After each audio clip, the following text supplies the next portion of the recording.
This is a photograph by Zdzisław Beksiński. Over the course of a 50-year career in art, he would materialize dreams and nightmares onto canvas and celluloid, bring a global eye to Polish art, and would help to define modern heavy metal aesthetic. Born in 1929, his birthplace, Sanok, had one of the largest populations of Jewish people in all of Poland in the lead-up to World War II, roughly 30% of the city, and in 1940, the Zaslav concentration camp was created just on the outskirts, and would remain functional for the next 3 years.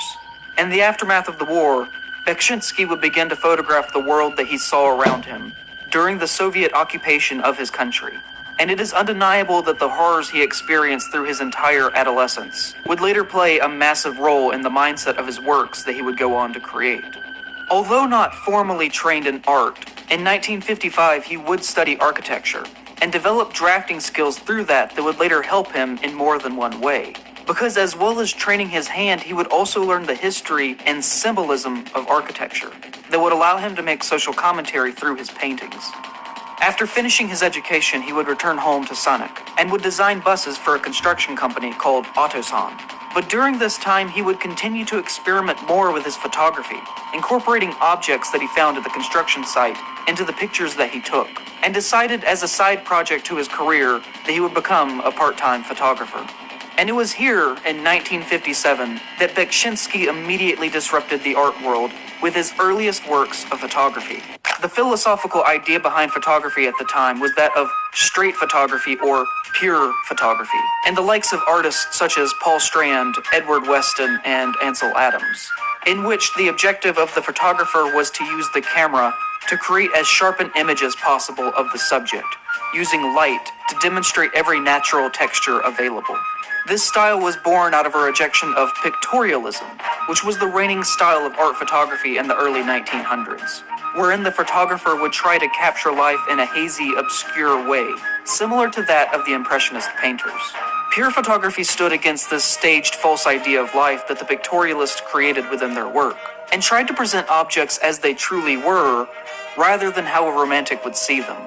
And so when Beksiński unveiled his photograph, Sadist's Corset, in 1957, there was an immediate backlash to its stylized, posed nature that rejected the traditional nude, facing the figure away from the camera, cropping out the head and legs in a very non-sexual, rigid, standing position. Photography critic Alfred Lagoki publicly criticized the photograph, saying that surrealist photography should not be acknowledged because of its direct interference with the photographed subject on the part of the photographer, that it didn't properly represent the subject as it really was, claiming that Beksiński's work was anti-photography. Beksiński then responded to this publicly in Photography magazine with an article titled "The Crisis of Photography and the Perspective to Overcome It," saying that the pervasive style of pure photography didn't allow for artistic expression, and that the medium should grant that to an artist to make an artistic statement if the artist wants to do that. And this philosophy is something that you can see in all of his early photographic works. The subjects are all manipulated, directed, and posed in very specific ways, and were always obscured in some fashion. An out-of-focus chair in the foreground segments the subject of Sadist's corset into pieces. Here mirrors disrupt the natural symmetry of the body, subjects are cropped, photographed as silhouettes, purposefully shown out of focus, and shadows make faces ambiguous and confusing to look at. By the time of the early 1960s, even though he was a renowned photographer, he quit working within the medium entirely and donated all of his photographs to the Historical Museum in Sanok, stating that he had nothing else to say through that art form, and that it limited his imagination.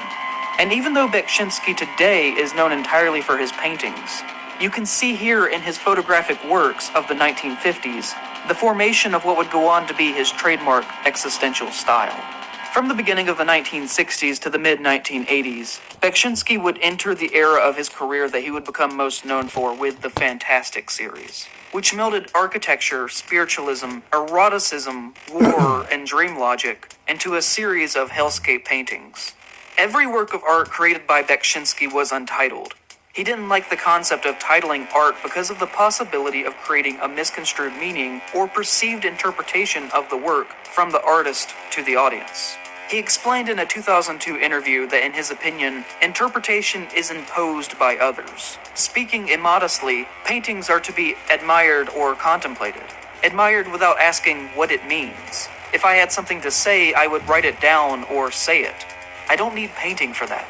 In fact, he didn't really like the concept of interpreting the work at all, and wanted the paintings to just stand on their own as paintings, and would even get upset with critics who tried to come up with a simple answer for what his work meant.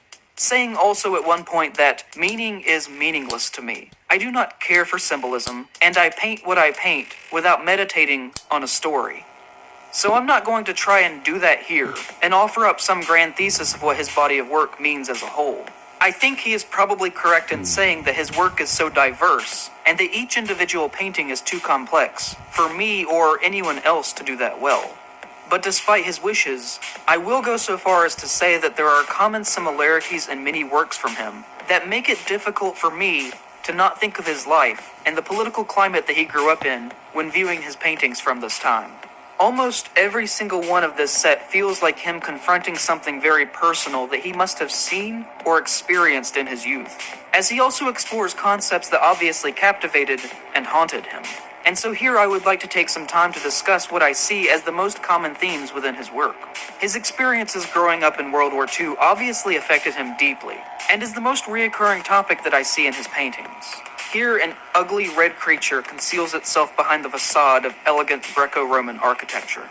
War helmets are a constant reoccurring image, such as here where individuals ride one, dragging a body behind them. Burning buildings, destruction, and chaos reigns in his worlds, and I think the color blue is significant in these scenes. If you aren't aware, the color Prussian blue is named after the prussic acid that is used to produce that color in paint. Prussic acid is also known as hydrogen cyanide. And while the paint itself today is not toxic despite being created with a form of cyanide, other products made from it, such as the pesticide Zyklon B, that would be used by the Germans in gas chambers during World War II, are extremely deadly, and are known under certain circumstances, depending on iron and pH levels, as well as humidity, to leave a blue residue on surfaces that are in frequent contact with the substance, that is chemically identical to that paint. There are two paintings in particular that I believe Beksinski is referencing this in.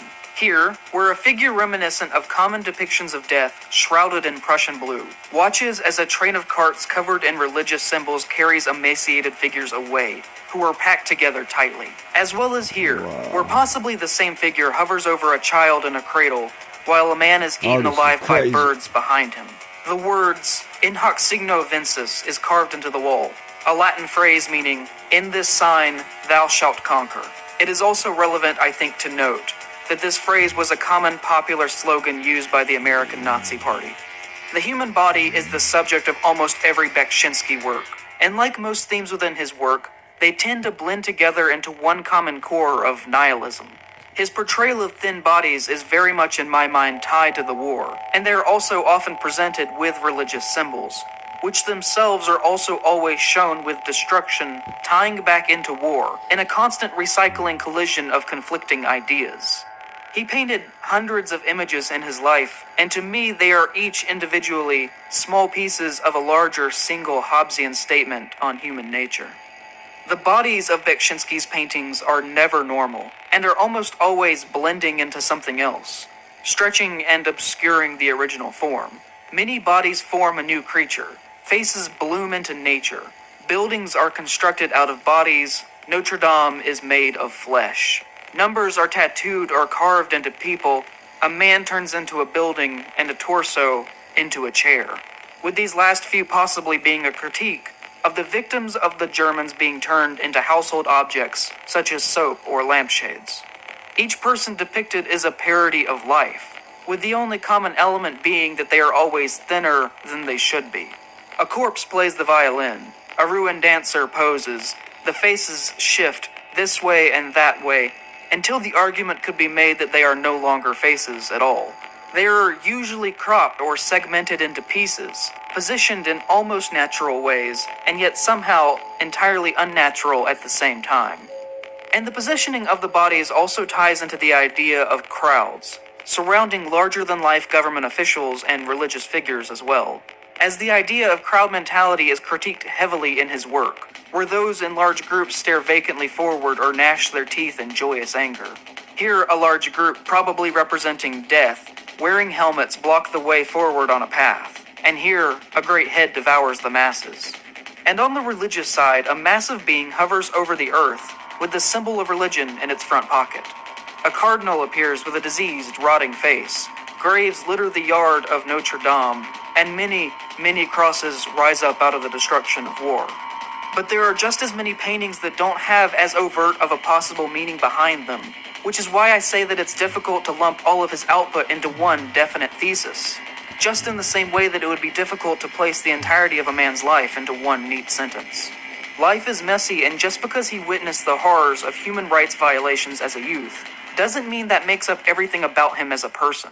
And there are many paintings like these that hum with mystery to me, and that is one of the things that I appreciate most about him, is that you can think you almost have him pinned down as an artist, and then you'll discover, for instance, that he created a set of sadistic erotic drawings that surprises you because they are totally unlike anything else that he ever worked on. The 1990s are personally my least favorite era of Beksinski's art, but I don't blame him for this.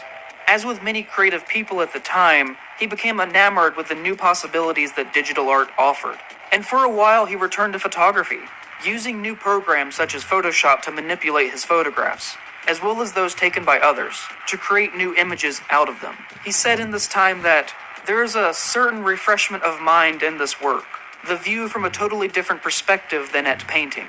Playing with these programs, I can create artificial reality at any angle and figuratively photograph it, which would be the final result of creation.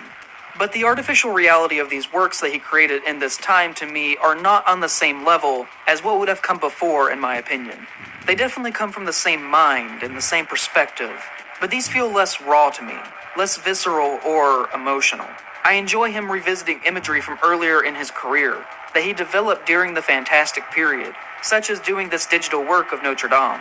But I do feel like a lot of fine artists, as well as comic artists, were held back in this era by trying to embrace new technologies before they were perfected.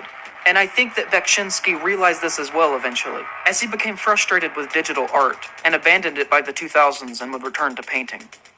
But unfortunately, this would not last for long, as on the 21st of February 2005, he entered an argument with a man named Robert, the son of his housekeeper, who wanted to borrow the equivalent of about $100.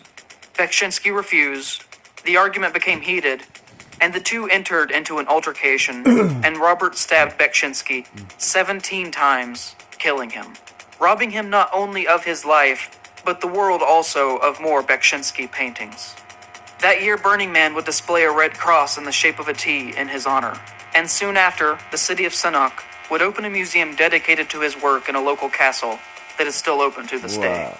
Beksinski is undeniably the symbol of the birth of modern Polish art, but I also believe that he stands as a symbol of a reaction to a very specific chaotic time in world history, from a perspective that lived through it and saw it unfold as it all horribly happened. Through war, through travesty, through occupation and totalitarianism, he took these things in and held on to them, before I think they exploded into a pure, emotional, visceral reaction at the horrors of life. And the artistic vantage point that provides emotional information about this time is invaluable.